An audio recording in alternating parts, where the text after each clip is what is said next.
organization is a Vision of Hope, and we have with us to talk about a Vision of Hope, the youth developmental organization, Mr. FDuBose, Jr.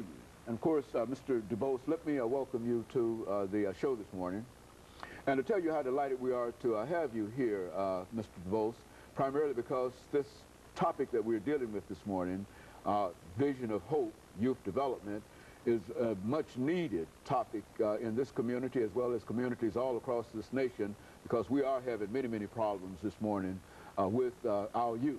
Let's start off, Mr. DuBose, excuse me, by having you to give us some information about your background, your education, and some of the things that were important in eventually leading you to us this morning, and then we'll talk about other things after this first segment. Okay. Thanks a lot. I'm delighted to have the opportunity, Dr. Haney, to be on the show. And just to give you a recap of who I am and who FDuBose is. FDuBose, I was born in a little coastal town in Mississippi called Moss Point, Mississippi. Early on, I was educated there at Magnolia High School there in Moss Point.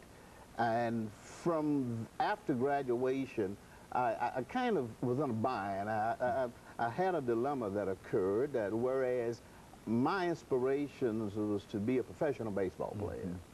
And when things didn't quite materialize, from that point, I knew I had to do some other things. So what I decided to do immediately after high school and not being successful in the baseball career, I went into the military. I stayed in the Air Force for 4 years.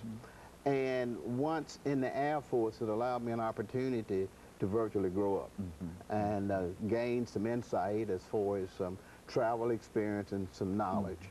And after completion of the Air Force, I went to Alabama State University in Montgomery, Alabama, where I received a degree in business management. And that allowed me an opportunity to market myself a little better. And so after graduating from Alabama State University, my very first job offer was in Nashville, Tennessee. It was kind of ironic. I had visited Nashville on several occasions. One of my brothers that finished at Tennessee State, and when in the military, I used to come up here and visit quite frequently, and I had no idea that one day that I was going to end up living in Nashville. So when I came to Nashville on my very first job right out of college, I was only planning on staying in Nashville maybe 2 years, and my destination of choice was Los Angeles. I was going to leave here and go to Los Angeles, but that didn't work out, so I've been here now 35 years. Since that first visit to Nashville, okay,